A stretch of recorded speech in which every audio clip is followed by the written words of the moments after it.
Bonjour, je voudrais à travers cette vidéoconférence vous parler de transdisciplinarité postmodernité et d'un principe qui a émergé dans cette époque postmoderne qui est la nôtre, qui est le principe de la durabilité. Et je relationne ce principe de durabilité avec la question de la place de l'autre dans la transdisciplinarité. Et avec une réflexion sur l'altérité tout à fait contemporaine, car nous avons plusieurs visages pour l'autre dans nos sociétés qui ont été proposés par les philosophes contemporains. Alors je voulais avec vous examiner un petit peu ces différents visages de l'autre et voir finalement quelle définition de l'altérité on pourrait proposer pour une société durable dans le contexte d'une recherche transdisciplinaire.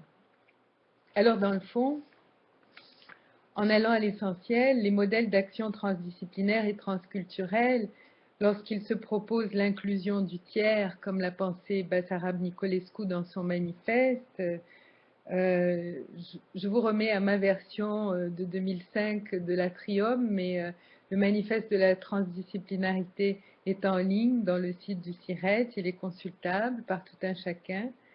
Dans ce manifeste se pose le problème de la place de l'autre, de la rencontre au sein de l'élaboration de la connaissance transdisciplinaire.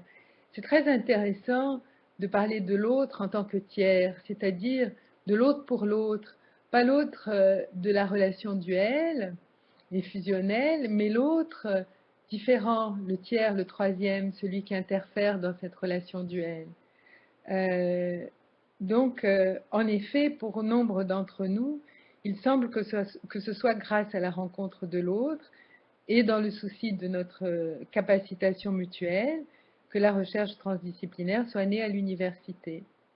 L'autre collègue de l'autre discipline, à qui il se pose aussi des problèmes de sens, le sens de la connaissance, de sens de transmission de cette connaissance, de sens de sa propre discipline, de sens du dialogue inter- et transdisciplinaire.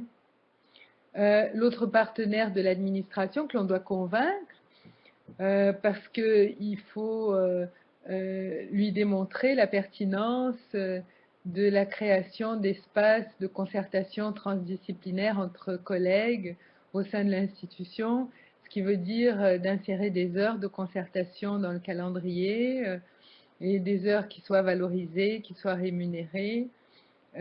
L'autre étudiant qui peut arriver en classe avec une série de dogmes, d'a priori, de positions doctrinaires, et à qui il va falloir enseigner à une docte ignorance qui nous permet la recherche mutuelle, le chercheur de l'autre problème, celui que dans notre discipline on s'était personnellement jamais posé, de l'autre perspective, de l'autre prise de position théorique et qui vient élargir l'horizon. En cela, la recherche transdisciplinaire a une portée très importante pour la conception de sociétés durables, car elle reprend la problématique de l'altérité. Entre nous, pensons à l'autre, comme l'a suggéré Lévinas. Qui est-il? De qui parlons-nous? De celui menaçant, comme l'ont pointé Deleuze et Guattari dans leurs travaux, et Foucault, qui emprisonne mon désir dans les raies de l'institution et qui n'a de cesse de surveiller et punir, l'autre qui nous piège, de celui contre qui je me ferme, l'étranger, décrit par Camus, l'intrus contre lequel il faut préserver ses acquis, l'autre qui nous envahit, le grand autre, décrit par Lacan dans ses écrits, qui est le sujet supposé savoir et qui m'opprime en m'empêchant de trouver les bonnes réponses parce qu'il les a toutes. Alors moi qui suis censée apprendre et découvrir et non reproduire les dires du maître, l'autre qui nous soumet, celui qui me donne l'infini à lire en me prenant par la main et en m'invitant à aller à la découverte de l'autre en moi.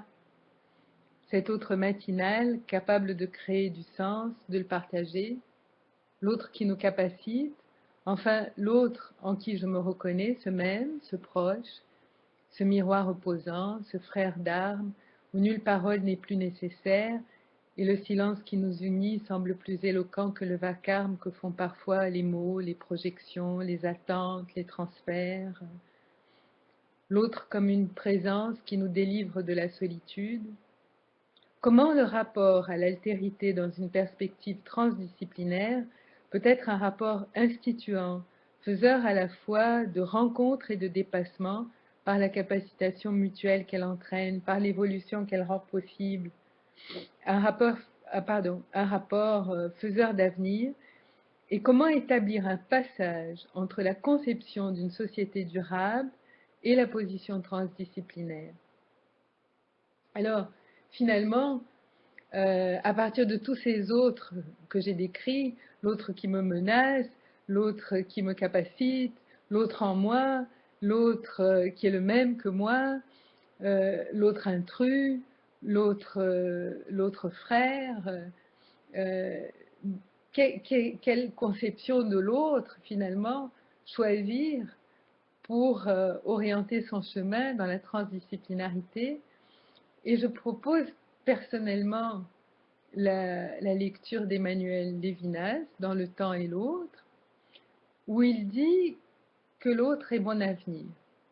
Il dit, je ne vais pas donner une définition anthropologique de l'autre, mais une définition ontologique de l'autre, parce que l'autre rompt ma solitude.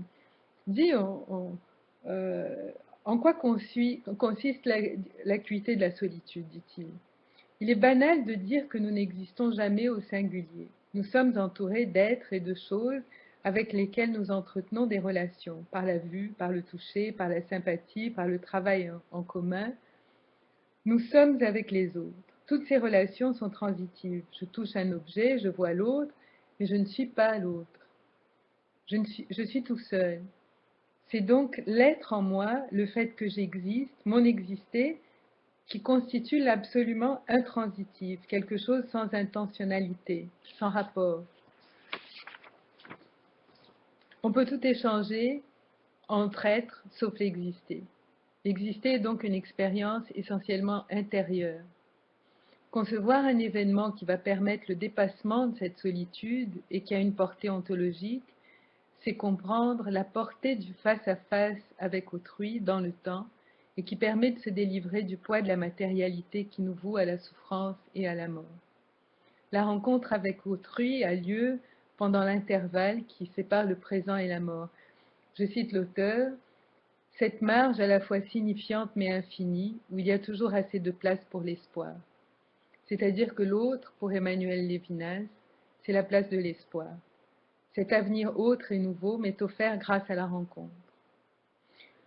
En ce sens, Lévinas va se démarquer des analyses existentialistes, d'en être là pour la mort finalement, où c'est la mort qui éveille mes capacités de réagir, de construire et de créer, l'imminence de la mort, ou pour les marxistes qui voient en l'autre un oppresseur, celui qui surveille et qui punit, la menace.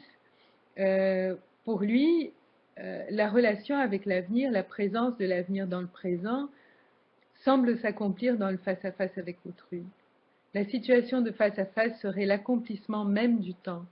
L'empiètement du présent sur l'avenir n'est pas le fait d'un sujet seul, mais la relation intersubjective, la condition du temps est dans le rapport entre humains ou dans l'histoire. Et il précise, c'est pourquoi je ne définis pas l'autre par l'avenir, mais l'avenir par l'autre. Et cette définition est très porteuse pour la transdisciplinarité. L'autre, c'est l'avenir. L'autre, c'est la jeunesse qui est là. L'autre, c'est l'enfant qui débute.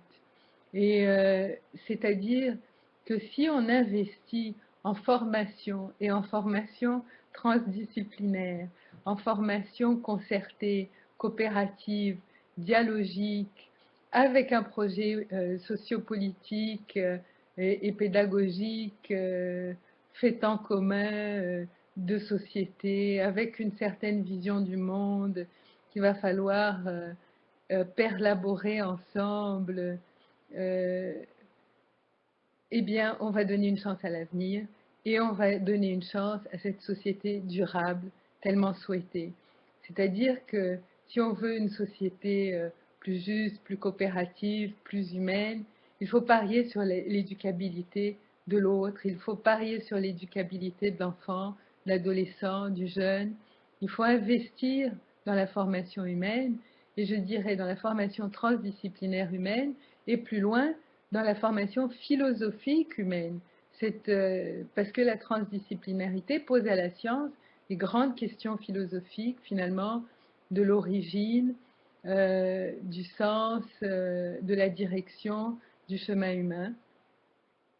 Et à la fois s'interroge sur les grandes causes et sur la question du sens de tout cela.